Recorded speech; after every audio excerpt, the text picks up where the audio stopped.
ਇਹਨੇ 10 ਸਾਲ ਪਹਿਲਾਂ ਕਿਹਾ ਸੀ ਕਿ ਜਿਹੜੀ ਹਜ਼ਾਰਾਂ ਸਿੱਖਾਂ ਦੀ ਨਸਲਕੁਸ਼ੀ ਹੋਈ ਇਹ ਪਾਰਟੀਸ਼ਨ ਤੋਂ ਬਾਅਦ ਭਾਰਤ ਦੇ ਜਿਹੜਾ ਉੱਤੇ ਕਾਲਾ ਧੱਬਾ ਹੈ। ਉਹਨੇ ਕਿਹਾ ਜੀ ਕੱਲਾ ਨਵੰਬਰ 84 ਤੇ ਗੱਲ ਨਹੀਂ ਮੁੱਕੀ, ਭਾਰਤ ਕਹਿਣ ਨੂੰ ਸੈਕੂਲਰ ਹੈ ਪਰ ਅਸੀਂ ਦੇਖਿਆ ਵੀ ਅਯੁੱਧਿਆ ਦੇ ਵਿੱਚ ਦੰਗੇ ਕਰਾਏ ਗਏ where tens of thousands of Muslims were killed. Then a Hindu temple was built on a raised mosque. एक जिहड़ी मसीत ढाई गई उस दे उत्ते मंदिर बनाया गया। अच्छा Christians have been persecuted again and again. ईसाइयां दे नाल की हो रहा and Sikhs are told that if they behave like Hindus they are fine, otherwise they are termed separatists.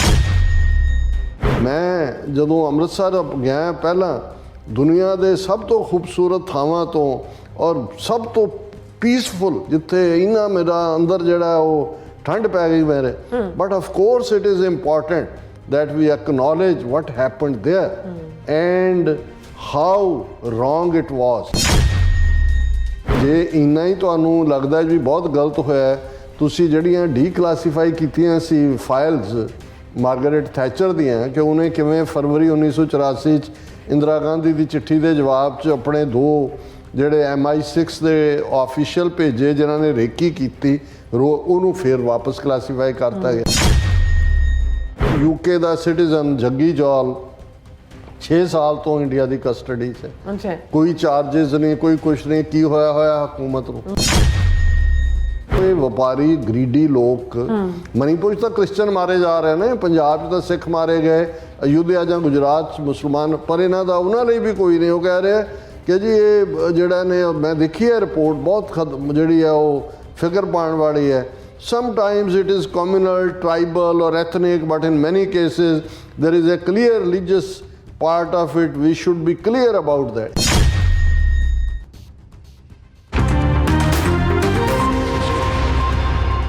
Viewers welcome back to program. So viewers गलबात करन जा रहे हैं कि ब्रिटिश हाउस ऑफ लॉर्ड्स विच मणिपुर विच ईसाइयां दी परसिक्यूशन नूं लैके सवाल चके गए। इस दौरान लॉर्ड इंद्रजीत सिंह ने सिख नस्लकुशी दे मुद्दे नूं भी चक्या है। सो इस बारे आपां गलबात करन जा रहे हैं। सो असीं चाहांगे कि तुसां इस तरह बड़े रहना देखकर सुनने लिखण लई तुहाडा सब दा बहुत बहुत धन्नवाद जी। डॉक्टर साहब की कहना चाहोगे? देखो इस पीरीयड दे विच असीं देखिआ कि जदों नरेंद्र मोदी जून 18-19 तो 22 तक 2023 वरे च वाइट हाउस बाइडन नाल मिल रहा सी, अमरीका के 4 रोज़ा दौरे ते सी। ये वो पीरीयड सी कि 400 तो ज़्यादा चर्च जिहड़े ने मणिपुर च डिस्ट्रॉय किए जा चुके सी। हज़ारां की गिणती च जिहड़ा कुकी कबीला ईसाईयत नूं मनण वाला है उन्हां नूं बिल्कुल मोरीबंद किया होया सी। किन्नियां किलिंग्स होईयां, किन्ने रेप होए जां दूजे ये इन्फॉर्मेशन तो दबाई हुई सी हुण भी, क्योंकि असी जून की गल कर रहे हैं। वापस जून आने वाला है, साल हो गया ना प्राइम मिनिस्टर मणिपुर गया ना होम मिनिस्टर गया ना दुनिया नूं की पता है की है। लेकिन क्योंकि यूरोपीयन पार्लीमेंट दे विच कला यूके दी नहीं यूरोपीयन पार्लीमेंट च भी मोदी दे उस पीरीयड तो पहला मणिपुर च उन्हां दा इंटरस्ट रहा है, क्योंकि एक बॉडी है जिहड़ी खास तौर पर इसका इस दे उत्ते काम करती है जिहदे 78 देश मैंबर ने। उन्होंने इस दे उत्ते रिपोर्ट जारी की सी और हुण भी क्योंकि उत्थे की चल रहा है कोई इलैक्शन इशू या कोई कुछ नहीं है, जे किसी ने उत्थे जाण की कोशिश भी की उन्होंने मोड़ दिता जाता है। सो इस दे उत्ते ब्रिटिश पार्लीमेंट दे विच हाउस ऑफ लॉर्ड्स दे विच बीते कल ही काफ़ी लाइवली डिबेट हुई।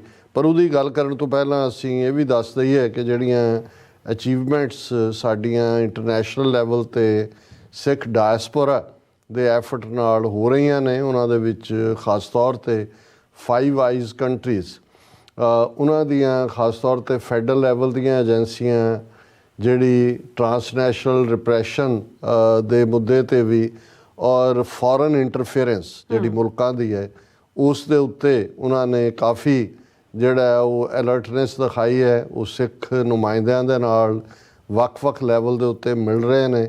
खालिस्तान के मुद्दे च भी उन्होंने दिलचस्पी है। कैनेडा दे विच भी असी देखा है कि जिहड़ी पब्लिक जिहड़ी है इस दे उत्ते एक पूरा कमीशन कैनेडा गवर्नमेंट ने बनाया और उसकी चल रही है सुनवाई और even prime minister Justin Trudeau ਨੇ 3 ਘੰਟੇ ਆ ਕੇ ਉਸ ਕਮਿਸ਼ਨ ਦੇ ਸਾਹਮਣੇ ਟੈਸਟੀਫਾਈ ਕੀਤਾ ਔਰ ਖੁੱਲ੍ਹੇ ਤੌਰ ਤੇ ਕਿਹਾ ਵੀ ਕਿਵੇਂ ਪ੍ਰੀਵੀਅਸ ਜਿਹੜੀ ਕੰਜ਼ਰਵੇਟਿਵ ਗਵਰਨਮੈਂਟ ਸੀ ਉਹ ਕੋਜ਼ੀ ਸੀ ਮੋਦੀ ਗਵਰਨਮੈਂਟ ਨਾਲ। ਅਸੀਂ ਮਾਈਨੋਰਟੀਜ਼ ਦੇ ਹੱਕਾਂ ਲਈ ਖੜੇ ਹਾਂ, ਕੈਨੇਡੀਅਨ ਸਿਟੀਜ਼ਨਸ ਦੇ ਹੱਕਾਂ ਲਈ ਖੜੇ ਹਾਂ ਔਰ ਅਸੀਂ ਕੋਈ ਕੰਪਰੋਮਾਈਜ਼ ਨਹੀਂ ਕਰਾਂਗੇ। ਔਰ ਉਹਨਾਂ ਨੇ ਆਪਣਾ ਡਿਪਲੋਮੈਟਿਕ ਜਿਹੜੇ ਉਹਨਾਂ ਦੇ ਕੌਂਸਲੇਟ ਔਰ ਹਾਈ ਕਮਿਸ਼ਨ ਨੇ ਉਹਨਾਂ ਜਿਹੜਾ ਇੰਡੀਅਨ ਸਟਾਫ 100 ਤੋਂ ਜ਼ਿਆਦਾ ਪਿਛਲੇ ਹਫਤੇ ਦੇ ਵਿੱਚ ਹੀ ਉਹਨੂੰ ਹਟਾਇਆ। ਹੁਣ ਇਸ ਦਾ ਇੰਪੈਕਟ ਅਸੀਂ ਈਵਨ ਆਸਟ੍ਰੇਲੀਆ 'ਚ ਵੀ ਦੇਖ ਰਹੇ ਹਾਂ।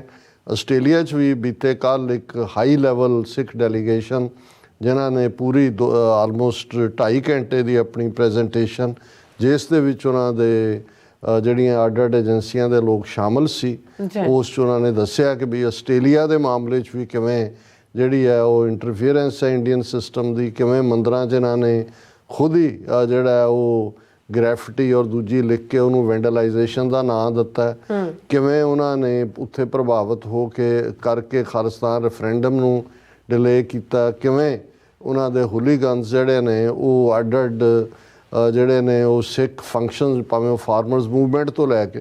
ਸੋ ਇਹ ਇੱਕ ਬੜੀ ਪੋਜ਼ਿਟਿਵ ਗੱਲ ਹੈ ਔਰ ਅਸੀਂ ਹੋਪ ਕਰਦੇ ਹਾਂ ਕਿ ਆਉਣ ਵਾਲੇ ਪੀਰੀਅਡ 'ਚ ਈਵਨ ਨਿਊਜ਼ੀਲੈਂਡ 'ਚ ਵੀ ਇਸ ਮੁੱਦੇ ਤੇ ਗੱਲ ਤੁਰੇਗੀ।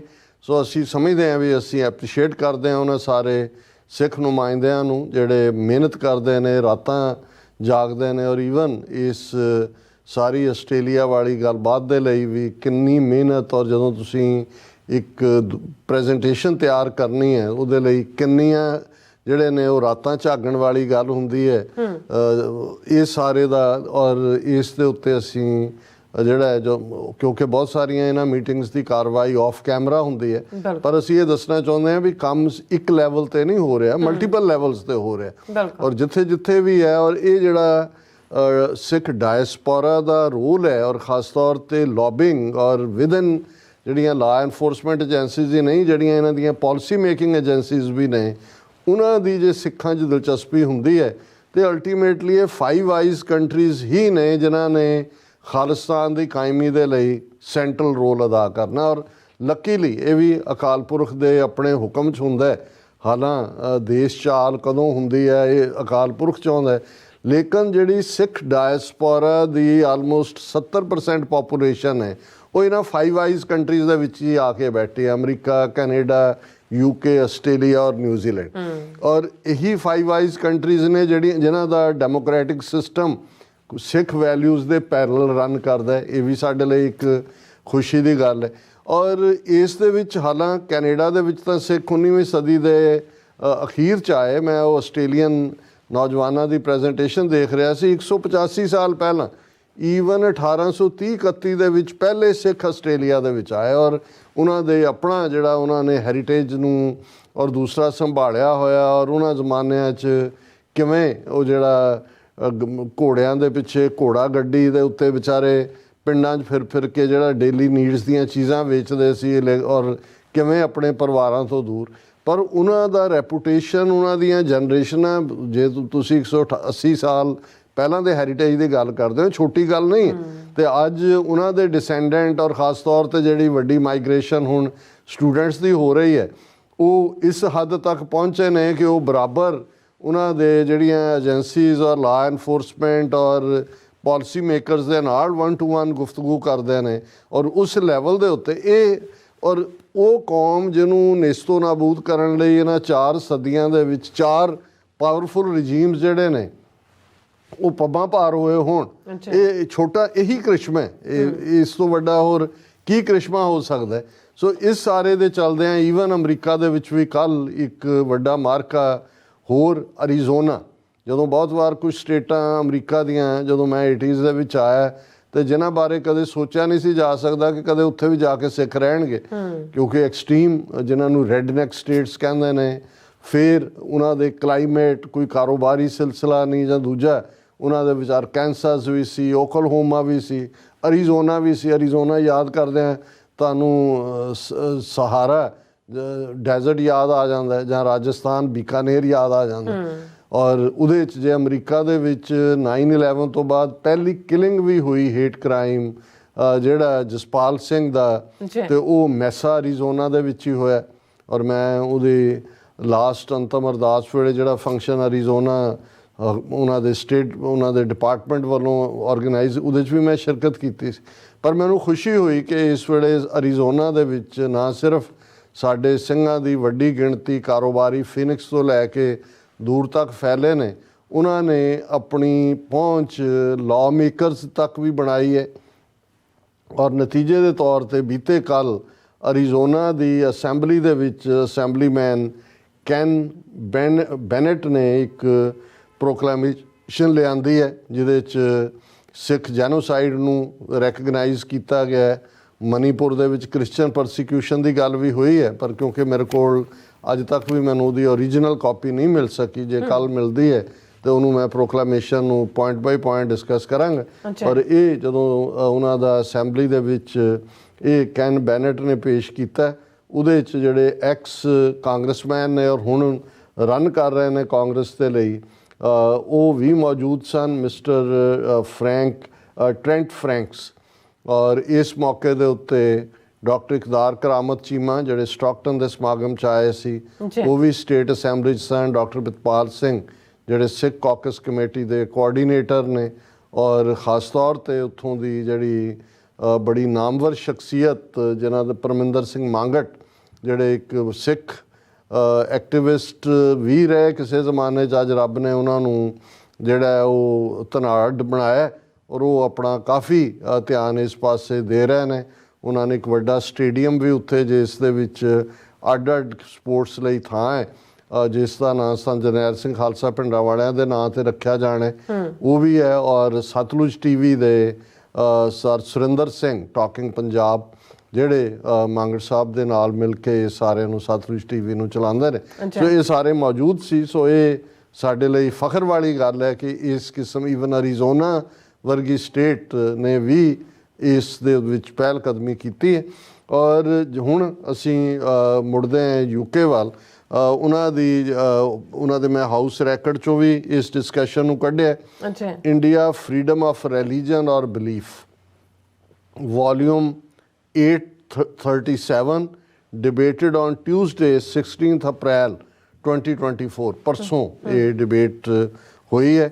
ਔਰ ਇਸ ਦੀ ਖਬਰ ਬਾਕੀ ਤਾਂ ਇੰਡੀਅਨ ਮੀਡੀਆ ਨੇ ਗਾਇਬ ਕੀਤੀ ਹੈ, ਲੇਕਿਨ BBC ਦੀ ਹਿੰਦੀ ਸਰਵਿਸ ਨੇ ਇਸ ਨੂੰ ਇਸ ਹੈਡਿੰਗ ਦੇ ਥੱਲੇ ब्रिटिश संसद में उठा मणिपुर का मुद्दा, विदेश मंत्री कैमरन ने हिंसा में धर्म की भूमिका की ओर किया इशारा कि भी उदा रिलीजन का की रोल है। और ये डेविड कैमरन जिन्हें हाउस ऑफ लॉर्ड्स दे विच फिर उदा जवाब भी दिता है, क्योंकि उस तो पहला जिहड़े लॉर्ड बिशप है ऑफ विंचेस्टर, उन्होंने सरकार नूं पुछया सी कि ये ਜਿਹੜਾ ਬ੍ਰਿਟਨ ਸਰਕਾਰ ਹੈ ਜੋ ਭਾਰਤ ਦੇ ਵਿੱਚ ਇਸ ਵੇਲੇ ਰਿਲੀਜੀਅਸ ਫਰੀडम ਦਾ ਹਨਨ ਹੋ ਰਿਹਾ ਹੈ, ਇਸ ਨੂੰ ਲੈ ਕੇ ਕੀ ਪੋਜੀਸ਼ਨ ਹੈ ਭਾਰਤ ਦੀ। ਔਰ ਇਸ ਦੇ ਉੱਤੇ ਡੇਵਿਡ ਕੈਮਰਨ ਨੇ ਕਿਹਾ ਜੀ ਕਿ ਭਾਰਤ ਇੱਕ ਬਹੁਤ ਧਰਮਾਂ ਵਾਲਾ, ਬੜੀਆਂ ਨਸਲਾਂ ਵਾਲਾ ਲੋਕਤੰਤਰ ਹੈ, ਅੱਡ ਡਾਈਵਰਸਿਟੀ ਹੈ। ਇੱਥੇ 96 ਕਰੋੜ 60 ਲੱਖ ਹਿੰਦੂ ਰਹਿੰਦੇ ਨੇ, 17 ਕਰੋੜ 20 ਲੱਖ ਮੁਸਲਮਾਨ ਰਹਿੰਦੇ ਨੇ, 2 ਕਰੋੜ 80 ਲੱਖ ਈਸਾਈ ਰਹਿੰਦੇ ਨੇ, 2 ਕਰੋੜ ਸਿੱਖ ਰਹਿੰਦੇ ਨੇ, 80 ਲੱਖ ਬੋਧੀ ਤੇ 45 ਲੱਖ ਜੈਨੀ ਰਹਿੰਦੇ ਨੇ। ਸੋ ਇਹ figure David Cameron House of Lords ਦੇ ਵਿੱਚ ਦੇ ਰਿਹਾ। ਔਰ ਫਿਰ ਉਹਨੇ ਕਿਹਾ ਕਿ ਇਸ ਵੇਲੇ ਜਿਹੜਾ ਜਦੋਂ ਵੀ ਕੋਈ ਧਾਰਮਿਕ ਡਿਸਕ੍ਰਿਮੀਨੇਸ਼ਨ ਦੀ ਗੱਲ ਆਉਂਦੀ ਹੈ ਤੇ ਬ੍ਰਿਟਨ ਸਰਕਾਰ ਜਿਹੜੀ ਹੈ ਉਹ ਇਸ ਇਸ਼ੂ ਨੂੰ ਭਾਰਤ ਦੇ ਕੋਲ ਚੱਕਦੀ ਹੈ। ਔਰ ਇਸ ਦੇ ਵਿੱਚ ਜਦੋਂ ਉਹਨੇ ਲਾਰਡ ਵਿੰਚੈਸਟਰ ਨੇ ਮਣੀਪੁਰ ਦਾ ਜ਼ਿਕਰ ਕੀਤਾ ਔਰ ਉਹਨਾਂ ਨੂੰ ਇਹ ਕਿਹਾ, ਉਹਨੇ ਲਾਰਡ ਨੇ ਉਹਨੇ ਕਿਹਾ ਜੀ ਭਾਰਤ ਦੇ ਮਣੀਪੁਰ ਰਾਜ ਦੇ ਵਿੱਚ ਧਾਰਮਿਕ ਆਜ਼ਾਦੀ ਦੀ ਉਲੰਘਣਾ ਨੂੰ ਲੈ ਕੇ ਬੜੀਆਂ ਪਰੇਸ਼ਾਨ ਕਰਨ ਵਾਲੀਆਂ ਰਿਪੋਰਟਾਂ ਸਾਹਮਣੇ ਆ ਰਹੀਆਂ ਨੇ, ਕਿਉਂਕਿ ਇੱਕ 38 ਮੁਲਕਾਂ ਦਾ ਇੱਕ ਗਰੁੱਪ ਹੈ ਜਿਨ੍ਹਾਂ ਦੀ ਸੰਸਥਾ ਹੈ international religious freedom of belief alliance, ਇਸ ਦਾ ਨਾਂ। ਉਹਨਾਂ ਨੇ ਆਪਣੀ ਰਿਪੋਰਟ ਦੇ ਵਿੱਚ ਕਿਹਾ ਕਿ ਔਰ ਬ੍ਰਿਟਨ ਕਿਉਂਕਿ ਉਹਦਾ ਮੈਂਬਰ ਹੈ ਕਿ ਉੱਥੇ ਬਹੁਤ ਬੁਰਾ ਹਾਲ ਹੈ, ਈਸਾਈਆਂ ਦਾ ਬਹੁਤ ਜ਼ੁਲਮ ਹੋ ਰਹੇ ਨੇ। ਔਰ ਇਸ ਦੇ ਉੱਤੇ ਹੀ ਇਸ ਲਾਰਡ ਨੇ ਜਿਹੜਾ ਲਾਰਡ ਬਿਸ਼ਪ ਆਫ ਵਿੰਚੈਸਟਰ ਨੇ ਇਸ ਸਵਾਲ ਨੂੰ ਚੁੱਕਿਆ। ਔਰ ਇਸ ਬਹਿਸ ਦੇ ਦੌਰਾਨ ਜਿਵੇਂ ਮੈਂ ਕਿਹਾ ਵੀ ਡੇਵਿਡ ਕੈਮਰਨ ਨੇ ਜਿਹੜਾ ਇਸ ਵੇਲੇ ਫੋਰਨ ਮਿਨਿਸਟਰ ਹੈ, ਕਿਸੇ ਵੇਲੇ ਇਹ ਪ੍ਰਾਈਮ ਮਿਨਿਸਟਰ ਵੀ ਰਿਹਾ ਸੀ, ਉਸ ਨੇ ਇਸ ਦਾ ਜ਼ਿਕਰ ਕੀਤਾ। ਪਰ ਇਹ ਸਾਰੀ ਡਿਸਕਸ਼ਨ 'ਚ ਜਦੋਂ ਅਸੀਂ ਕਹਿੰਦੇ ਹਾਂ ਵੀ ਸਿੱਖਾਂ ਦੀ ਨੁਮਾਇੰਦਗੀ ਜਿਹੜੀ ਹੈ ਉਹ ਲਾਅ ਮੇਕਰਸ ਦੇ ਵਿੱਚ ਹੋਣੀ ਚਾਹੀਦੀ ਹੈ। ਉਹ ਕਾਂਗਰਸਮੈਨ ਨੇ, ਅਸੈਂਬਲੀਮੈਨ ਨੇ, ਮੈਂਬਰ ਪਾਰਲੀਮੈਂਟ ਨੇ, ਕਿਉਂਕਿ ਜਦੋਂ ਇਹ ਵਿੰਚੈਸਟਰ ਦੇ ਲਾਰਡ ਨੇ ਮਨੀਪੁਰ ਦਾ ਇਸ਼ੂ ਚੁੱਕਿਆ ਤੇ ਲਾਰਡ ਇੱਕ ਇੰਦਰਜੀਤ ਸਿੰਘ ਨੇ, ਔਰ ਜਿਹੜਾ ਬ੍ਰਿਟਨ ਦਾ ਲਾਰਡ ਹੁੰਦਾ ਹੈ ਉਹ ਪਰਮਾਨੈਂਟ ਹੁੰਦਾ, ਤੈਅ ਜ਼ਿੰਦਗੀ ਹੁੰਦਾ। ਬਾਕੀ ਤਾਂ ਐਮਪੀ ਕੋਈ 4 ਸਾਲ ਬਾਅਦ, ਕੋਈ 5 ਕਾਂਗਰਸਮੈਨ 2 ਸਾਲ ਬਾਅਦ ਬਦਲਦੇ ਨੇ। ਹੁਣ ਜਿਉਂ ਹੀ ਇਹ ਡਿਸਕਸ਼ਨ ਆਈ, ਲਾਰਡ ਇੰਦਰਜੀਤ ਸਿੰਘ ਨੇ ਖਲੋ ਕੇ ਕਿਹਾ, ਮਾਈ Lords, it is almost exactly 10 years since the minister stated in the other place that the mass killings of tens of thousands of Sikhs in 1984 was one of the greatest blots on the history of post-partition India। ਉਹਨੇ David Cameron ਨੂੰ ਹੀ ਕੋਟ ਕੀਤਾ ਕਿ ਜੀ ਇਹਨੇ 10 ਸਾਲ ਪਹਿਲਾਂ ਕਿਹਾ ਸੀ ਕਿ ਜਿਹੜੀ ਹਜ਼ਾਰਾਂ ਸਿੱਖਾਂ ਦੀ ਨਸਲਕੁਸ਼ੀ ਹੋਈ, ਇਹ ਪਾਰਟੀਸ਼ਨ ਤੋਂ ਬਾਅਦ ਭਾਰਤ ਦੇ ਜਿਹੜਾ ਉੱਤੇ ਕਾਲਾ ਧੱਬਾ ਹੈ। It is true that India has what is called a secular constitution, but since then we have had the riots in Ayodhya। ਉਹਨੇ ਕਿਹਾ ਜੀ ਕੱਲਾ ਨਵੰਬਰ 84 ਤੇ ਗੱਲ ਨਹੀਂ ਮੁੱਕੀ, ਭਾਰਤ ਕਹਿਣ ਨੂੰ ਸੈਕੂਲਰ ਹੈ, ਪਰ ਅਸੀਂ ਦੇਖਿਆ ਵੀ ਅਯੁੱਧਿਆ ਦੇ ਵਿੱਚ ਦੰਗੇ ਕਰਾਏ ਗਏ, where tens of thousands of Muslims were killed, ਹਜ਼ਾਰਾਂ ਮੁਸਲਮਾਨ ਮਾਰੇ ਗਏ। Then we had its home minister describing the Muslims as termites। ਇਹ ਅਮਿਤ ਸ਼ਾਹ ਨੇ ਅਸਾਮ 'ਚ ਜਾ ਕੇ ਕਿਹਾ ਸੀ ਕਿ ਇਹ ਸਾਰੇ ਜਿਹੜੇ ਨੇ ਸਿਉਂਕ ਹੈ, ਜਿਹੜੇ ਬੰਗਲਾਦੇਸ਼ੀ ਮੁਸਲਮਾਨ ਨੇ। ਉਹਨੇ ਕਿਹਾ ਜੀ ਹਜ਼ਾਰਾਂ ਮੁਸਲਮਾਨ ਵੀ ਮਾਰੇ, ਔਰ ਇੰਡੀਆ ਦਾ ਹੋਮ ਮਿਨਿਸਟਰ ਉਹਨਾਂ ਨੂੰ ਸਿਉਂਕ ਕਹਿ ਰਿਹਾ। Then a Hindu temple was built on a raised mosque. ਇੱਕ ਜਿਹੜੀ ਮਸਜਿਦ ਢਾਈ ਗਈ, ਉਸ ਦੇ ਉੱਤੇ ਮੰਦਿਰ ਬਣਾਇਆ ਗਿਆ। Christians have been persecuted again and again. ਈਸਾਈਆਂ ਦੇ ਨਾਲ ਕੀ ਹੋ ਰਿਹਾ? And Sikhs are told that if they behave like Hindus they are fine, otherwise they are termed separatists। ਉਹਨਾਂ ਕਿਹਾ ਸਿੱਖਾਂ ਨੂੰ ਉਹਨਾਂ ਨੇ ਸੁਨੇਹਾ ਦਿੱਤਾ ਕਿ ਹਿੰਦੂ ਬਣ ਜਾਓ, ਹਿੰਦੂਆਂ ਵਾਂਗ ਕਰੋ, ਅਦਰਵਾਈਜ਼ ਜੇ ਤੁਸੀਂ ਸੈਪਰੇਟ ਹੁੰਦੇ ਹੋ ਤੇ ਫਿਰ ਤੁਹਾਡਾ ਜਿਹੜਾ ਉਹ ਕੋਈ ਰਾਖਾ ਨਹੀਂ ਹੈ, ਤੁਹਾਨੂੰ ਜਿਹੜਾ ਉਹ ਅਸੀਂ ਪਰਸੀਕਿਊਟ ਕਰਾਂਗੇ। Does the minister agree that India is a member of the Commonwealth and should not freedom of belief be at the forefront of Commonwealth Charter? David Cameron ਦੀਆਂ ਅੱਖਾਂ 'ਚ ਅੱਖਾਂ ਪਾ ਕੇ ਲਾਰਡ ਇੰਦਰਜੀਤ ਸਿੰਘ ਨੇ ਕਿਹਾ ਵੀ ਭਾਰਤ ਮੈਂਬਰ ਨਹੀਂ ਹੈਗਾ ਕਾਮਨਵੈਲਥ ਕੰਟਰੀਜ਼ ਦਾ, ਤੇ ਕੀ ਤੁਹਾਡਾ ਜਿਹੜਾ ਕਾਮਨਵੈਲਥ ਦਾ ਚਾਰਟਰ ਹੈ ਉਹ ਨਹੀਂ ਕਹਿੰਦਾ ਕਿ ਵੀ ਇੰਡੀਆ ਜਿਹੜਾ ਉਹਨੂੰ ਅਵਾਇਡ ਬਾਈ ਕਰੇ ਔਰ ਉਹਦੇ ਨਾਲ ਹੋਏ? ਔਰ ਇਹਦੇ ਜਵਾਬ 'ਚ ਫਿਰ ਉਹ ਹਿੱਲਿਆ ਡੇਵਿਡ ਕੈਮਰਨ। ਉਹਨੇ ਕਿਹਾ, I thank the noble lord for this question. I will never forget the visit I made to Amritsar. It is one of the most beautiful places I have ever been to and one of the most peaceful places। But of course ਹੁਣ ਇਹ ਹੈ ਇਹਨਾਂ ਦਾ style ਗੋਰਿਆਂ ਦਾ। ਐਵੇਂ ਨਹੀਂ, ਮੈਂ Baltimore ਇੱਕ doctor Singh ਉਹ ਮੈਨੂੰ ਕਹਿਣ ਲੱਗੇ, ਕਹਿੰਦੇ ਇਹ ਬ੍ਰਿਟਿਸ਼ ਜਿਹੜੇ ਨੇ ਨਾ, ਇਹਨਾਂ ਨੇ ਜਦੋਂ ਸਿੱਖਾਂ ਦੇ ਹੱਥਾਂ 'ਚ ਇਹ ਪਹਿਲੀ ਐਂਗਲੋ ਸਿੱਖ ਵਾਰ ਹੋਈ ਜਾਂ ਦੂਜੀ, ਇਹਨਾਂ ਨੇ ਸਿੱਖਾਂ ਨੂੰ ਅੰਦਰੋਂ ਤੋੜਿਆ। ਔਰ ਇਹ ਠੀਕ ਹੈ, ਸਿੱਖਾਂ ਨੂੰ ਲੱਗਦਾ ਹੋਣਾ ਕਿ ਜੀ ਫਲਾਣਾ, ਕਹਿੰਦੇ ਵੀ ਇਹਨਾਂ ਨੂੰ ਹੁਣ ਵੀ ਜੇ ਤੁਸੀਂ ਦੇਖੋਗੇ ਵੀ ਇੰਡੀਆ ਦੇ ਨਾਲ ਜੋ ਉਹਨੇ, ਇਹ ਹੁਣ ਵੀ ਕੰਜ਼ਰਵੇਟਿਵ ਪਾਰਟੀ ਦੀ ਗਵਰਨਮੈਂਟ ਹੈ ਰਿਸ਼ੀ ਸੁਨਕ ਦੀ। ਇਹ ਡੇਵਿਡ ਕੈਮਰਨ ਵੀ ਪ੍ਰਾਈਮ ਮਿਨਿਸਟਰ ਸੀ, ਹੁਣ ਉਹ ਫੋਰਨ ਮਿਨਿਸਟਰ ਬਣਨ ਨੂੰ, ਹੁਣ ਉੱਤੋਂ ਕਹਿੰਦਾ, ਇਹ ਡੇਵਿਡ ਕੈਮਰਨ ਕਹਿੰਦਾ, ਲਾਰਡ ਮੈਂ ਜਦੋਂ ਅੰਮ੍ਰਿਤਸਰ ਗਿਆ ਪਹਿਲਾਂ, ਦੁਨੀਆ ਦੇ ਸਭ ਤੋਂ ਖੂਬਸੂਰਤ ਥਾਵਾਂ ਤੋਂ ਔਰ ਸਭ ਤੋਂ ਪੀਸਫੁਲ, ਜਿੱਥੇ ਇਹਨਾਂ ਮੇਰਾ ਅੰਦਰ ਜਿਹੜਾ ਉਹ ਠੰਡ ਪੈ ਗਈ ਮੇਰੇ। But of course it is important that we acknowledge what happened there and how wrong it was। ਕਿ ਜੀ ਜੋ ਉੱਥੇ ਹੋਇਆ, ਇਹ ਹੁਣ ਜੂਨ 84 ਦੀ ਗੱਲ ਕਰ ਰਹੇ, ਅੱਛਾ, ਘੱਲੂਘਾਰਾ ਦੀ। ਔਰ ਉਹਦੇ ਦੱਸੋ ਵੀ ਜੇ ਇੰਨਾ ਹੀ ਤੁਹਾਨੂੰ ਲੱਗਦਾ ਵੀ ਬਹੁਤ ਗਲਤ ਹੋਇਆ, ਤੁਸੀਂ ਜਿਹੜੀਆਂ ਡੀਕਲਾਸੀਫਾਈ ਕੀਤੀਆਂ ਸੀ ਫਾਈਲਸ ਮਾਰਗਰੇਟ ਥੈਚਰ ਦੀਆਂ, ਕਿ ਉਹਨੇ ਕਿਵੇਂ ਫਰਵਰੀ 1984 'ਚ ਇੰਦਰਾ ਗਾਂਧੀ ਦੀ ਚਿੱਠੀ ਦੇ ਜਵਾਬ 'ਚ ਆਪਣੇ 2 ਜਿਹੜੇ MI6 ਦੇ ਆਫੀਸ਼ੀਅਲ ਭੇਜੇ ਜਿਨ੍ਹਾਂ ਨੇ ਰੇਕੀ ਕੀਤੀ, ਉਹਨੂੰ ਫਿਰ ਵਾਪਸ ਕਲਾਸੀਫਾਈ ਕਰਤਾ ਗਿਆ। ਤਾਂ ਉਹਨੂੰ ਇਹ ਕਹਿ, the noble lord makes important points about the importance of religious tolerance and freedom of religious belief in India. There have been occasions on which it has been something we have raised with the Indian government that should continue। ਹੁਣ ਉਸੇ ਹੀ UK ਦਾ citizen Jaggi ਜੌਲ 6 ਸਾਲ ਤੋਂ India ਦੀ custody 'ਚ ਹੈ, ਕੋਈ charges ਨਹੀਂ, ਕੋਈ ਕੁਛ ਨਹੀਂ, ਕੀ ਹੋਇਆ ਹਕੂਮਤ ਨੂੰ। ਫਿਰ ਉਹ ਕਹਿੰਦਾ, the original question about the situation in Manipur A very good report on that has been written by David Camanale, which I have studied. It is right to say that we should not downplay the religious aspect of some of the even Manipur ਚ ਤੁਸੀਂ ਦੇਖੋ ਇਹ ਵਪਾਰੀ ਗਰੀਡੀ ਲੋਕ ਮਨੀਪੁਰ ਚ ਤਾਂ Christian ਮਾਰੇ ਜਾ ਰਹੇ ਨੇ, ਪੰਜਾਬ ਚ ਤਾਂ ਸਿੱਖ ਮਾਰੇ ਗਏ, ਅਯੁੱਧਿਆ ਜਾਂ ਗੁਜਰਾਤ ਚ ਮੁਸਲਮਾਨ, ਪਰ ਇਹਨਾਂ ਦਾ ਉਹਨਾਂ ਲਈ ਵੀ ਕੋਈ ਨਹੀਂ। ਉਹ ਕਹਿ ਰਹੇ ਕਿ ਜੀ ਇਹ ਜਿਹੜਾ ਨੇ ਮੈਂ ਦੇਖੀ ਹੈ ਰਿਪੋਰਟ ਬਹੁਤ ਜਿਹੜੀ ਹੈ ਉਹ ਫਿਕਰ ਪਾਉਣ ਵਾਲੀ ਹੈ। Sometimes it is communal, tribal or ethnic, but in many cases there is a clear religious part of it. We should be clear about that. ਇਹ ਹੈ ਕਵਰ ਅਪ ਇਸ ਇਹਨਾਂ ਸਾਰਿਆਂ ਤੋਂ। ਪਰ ਮੈਂ ਸਮਝਦਾ ਕਿ ਵੀ ਇਹ ਇੱਕ ਪੋਜ਼ਿਟਿਵ ਗੱਲ ਹੈ, ਔਰ ਮੈਂ ਇਸੇ ਲਈ ਜਦੋਂ ਯੂਥ ਨਾਲ ਵੀ ਇੰਟਰੈਕਟ ਹੁੰਦਾ ਤਾਂ ਮੇਰਾ ਇਹ ਕਹਿਣਾ ਹੁੰਦਾ ਕਿ ਵੀ ਸਿਸਟਮ ਦੇ ਵਿੱਚ ਵੜੋ। ਬਿਲਕੁਲ, ਬਾਹਰ ਅਸੀਂ ਆਪਣਾ ਕੰਮ ਕਰੀ ਜਾਣਾ, ਇਹਨਾਂ ਨੂੰ ਅਸੀਂ ਖੰਗਣ ਤਾਂ ਨਹੀਂ ਦੇਣਾ ਹੈ। ਜਿੱਥੇ ਜਾਣਗੇ ਉੱਥੇ ਇਹਨਾਂ ਦਾ ਵਿਰੋਧ ਕਰਾਂਗੇ। ਇੰਡੀਅਨ ਇਹ ਜਿਹੜੇ ਸਿੱਖ ਨਸਲਕੁਸ਼ੀ ਕਰਨ ਵਾਲੇ ਨੇ, ਆਪਣੇ ਹੱਕਾਂ ਲਈ ਖਲੋਵਾਂਗੇ।